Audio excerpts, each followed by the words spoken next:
This is Advanced Math 4.7 Notes. That's Unit 4, Lesson 7.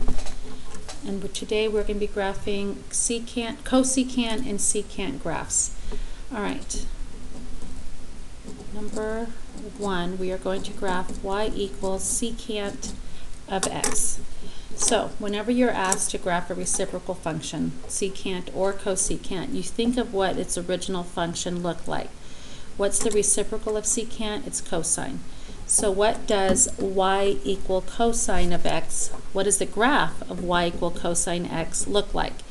The amp is 1, because the coefficient is 1, and the period is 2 pi over b. b is 1, so it's just 2 pi. All right, so that's what you're going to graph. I suggest you if you're using pen, to change to pencil, because we are going to do some erasing. Amp is 1. I'm going to go to mark a 2.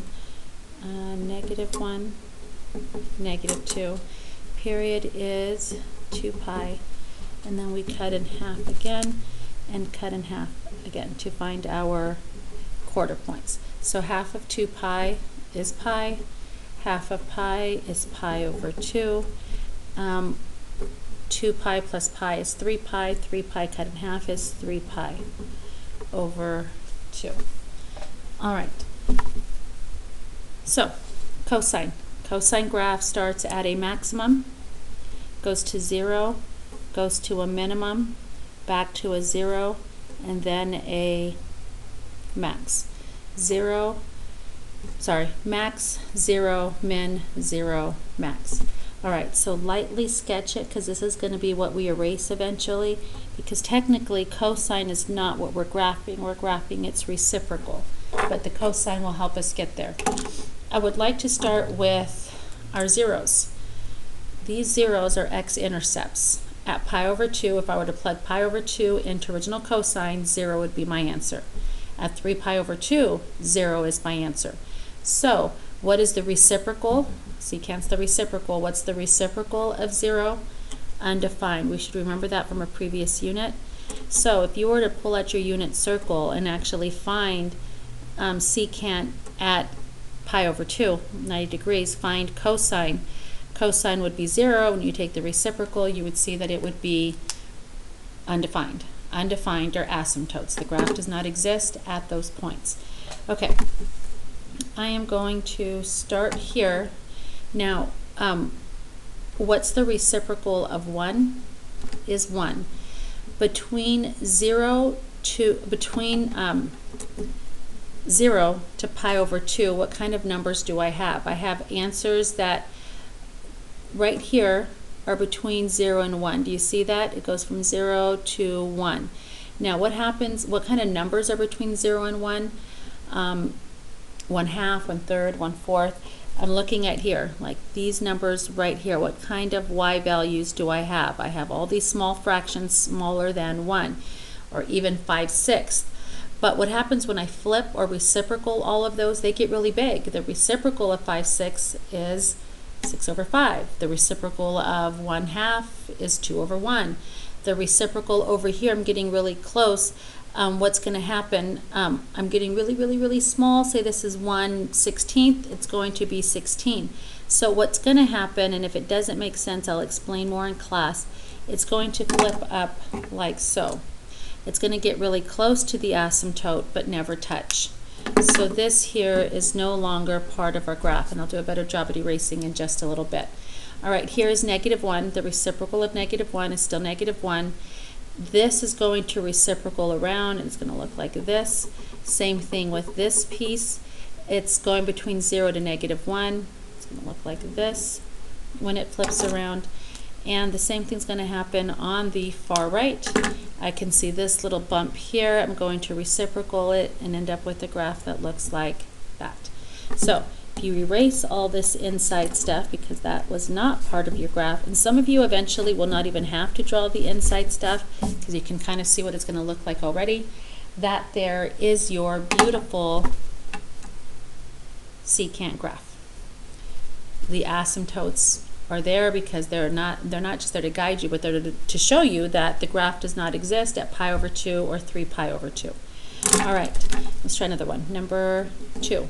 y equals cosecant x. So remember, in our head, we process its reciprocal function first. So we're thinking y equals sine of x, and what that looks like. Amp is 1, period is 2 pi over b, so it's just 2 pi. That's review for you from last year. And that's what we are going to sketch. Amp is 1, and period is 2 pi. So 2 pi, cut it in half, is pi. Then I'm going to cut in half and cut in half. And midway between 0 to pi is pi over 2. 1 plus 2 is 3. 3 cut in half is 3. So 3 pi over 2. Okay, so 1 plus 2 is 3. 3 cut in half is 3 over 2. 3 pi over 2. All right. Sine function, again, we're going to erase, so work in pencil, starts at 0. And because it's positive, it goes up to a maximum, back to 0, down to a minimum, back to 0. So lightly sketched, it looks like this, your hill and then your valley. And knowing what we know about zeros, zeros always become our asymptotes. Right here is a 0, right here is a 0, and right here is a 0. We have 3 zeros, which means I have 3 asymptotes. So I have 1 asymptote here, I have 1 right in the middle, and I have 1 at the end. Now, kids typically do a little better with this one because you don't have any of these half parabola-like shapes. They are not parabolas, but see how there's 2 like half pieces here? Here you have 2 full U shapes. Here the little bump is going down, so you're going to be going up. And you erase the inside because it's not part of our graph. Here the little bump is opening up, so you open down. And there is your cosecant graph. Your cosecant graph will always have 3 asymptotes because your sine graph had 3 zeros. Your secant graph will always have 2 asymptotes because your cosine graph had 2 zeros. What you should know about your graph: if there are no vertical translations, you're never touching the x-axis. Your graph is always going away. So here's your x-axis. The top piece is going upward, the bottom piece is going downward. Here's your x-axis. The top piece is going away from the x-axis, and the bottom piece is also going away in the other direction. All right, again, when they're shifting, you'll be going away from your fake axis. All right, so that's what secant graph looks like. This is what your cosecant graph looks like. And yes, you will need to know how to graph these, as well as graphing them with translations by test day, even quiz day. So I am going to move on. Oh, one more quick question they'll ask you on the test. What are your zeros for this graph? This graph does continue like this and this forever in both directions. But there are no zeros. Your original graph was cosecant, and there are no zeros. It never touches the x-axis. It goes up, down, but it never touches the x-axis. It's always going away from the x-axis. All right, number 3, y equals -3 cosecant x plus 2. So in your head, what do you process? Your head, you're processing y equals -3, reciprocal of cosecant is sine x plus 2. Amp is 3, period is 2 pi over 1, because there's a 1 there, so just 2 pi. Vertical shift is +2, and horizontal shift, there's none. There is no horizontal shift because there's nothing in the parentheses. All right. So we know it's going to end up looking like this one here. Let's continue. Oh, and it's translating up 3. So let's make our graph to fit.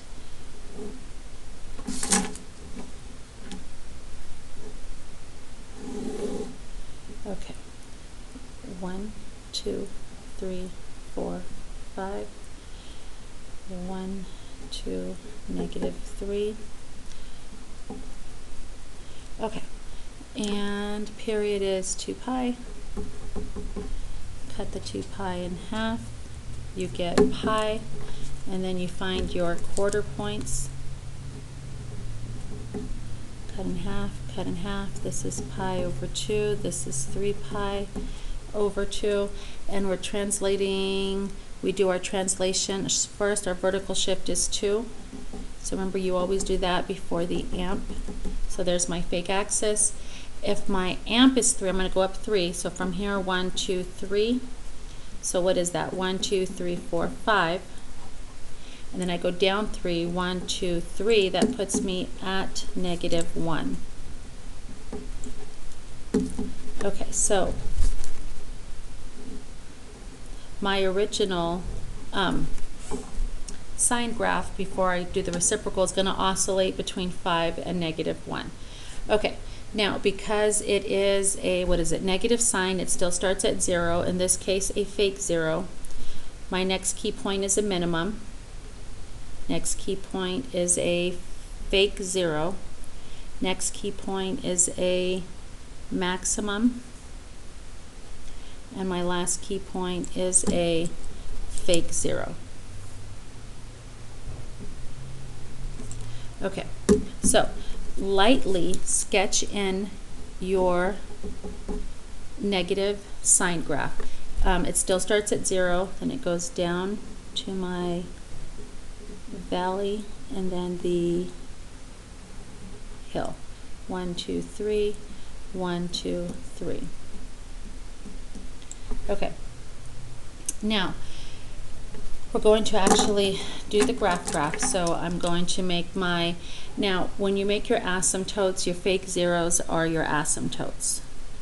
That's my asymptote there. There is one there, and there is one here.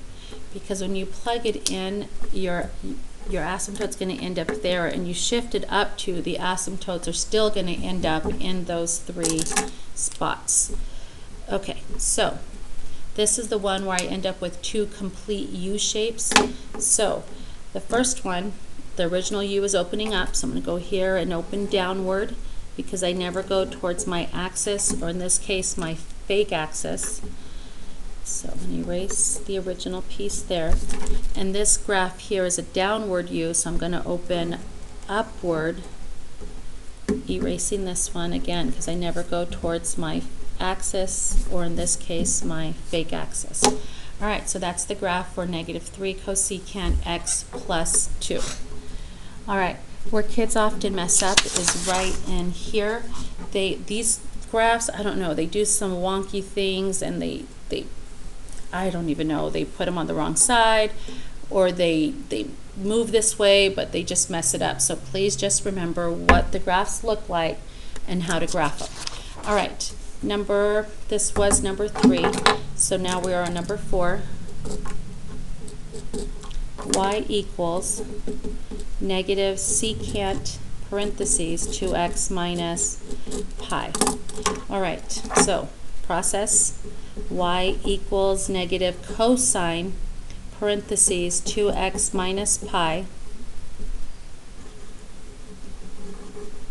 Amp is 1. Period is 2 pi over b, and b this time is 2, so that is just pi. Vertical shift, none. Horizontal shift is, you set this equal to 0. 2x minus pi equals 0. Go ahead and solve it. You would add your pi, divide your 2, you get pi over 2. Hit pause and do it on your own if that piece did not make sense. If you solve it, you do end up with pi over 2, which means our start is pi over 2, and our end, we take the pi over 2 and add our period length, which is pi. Pi over 2 plus pi is 3 pi over 2. Okay, so let's get our graph ready. Start is pi over 2. I'm going to shift this out just a smidge. 1 over 2, 2 over 2, 3 pi over 2. And then because I'm not starting at 0, I take these two. Pi over 2 is not my counter. I take these two, add them, and cut them in half. 3 plus 1 is 4. 4 cut in half is 2. 2 pi over 2. Reduce or don't reduce, that's up to you. But while I'm finding the key points, I'm definitely not going to reduce because I need them to have a common denominator. Okay, so 2 plus 1 is 3. 3 cut in half is 1.5 pi over 2. 2 plus 3 is 5. 5 cut in half is 2.5 pi over 2. Now, if you like, you can reduce that to pi. That's optional. Now, what am I originally graphing? Negative cosine. Negative cosine starts at the minimum. And what is my amp? It's 1. Okay, so this is my first key point. You see 1, 2, 3, 4, 5. 0 is not a key point. So at this key point, I'm going to start at my minimum. I'm going to go to 0, to my maximum, back to my 0, and then back down to my minimum. Minimum 0, max 0, min. Lightly sketch because we are going to erase. And again, eventually some of you don't even sketch this piece. All right, in this one I have only 2 zeros, so I'm only going to have 2 asymptotes. Over here I had 3 because there were 3 zeros. So 2 zeros, 2 asymptotes. And this is the one where I have only 1 complete U shape and then 2 half U's.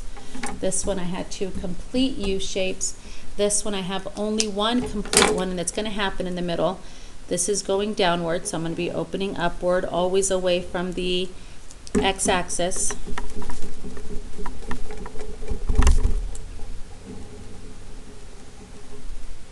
Okay, remember you don't ever touch those asymptotes.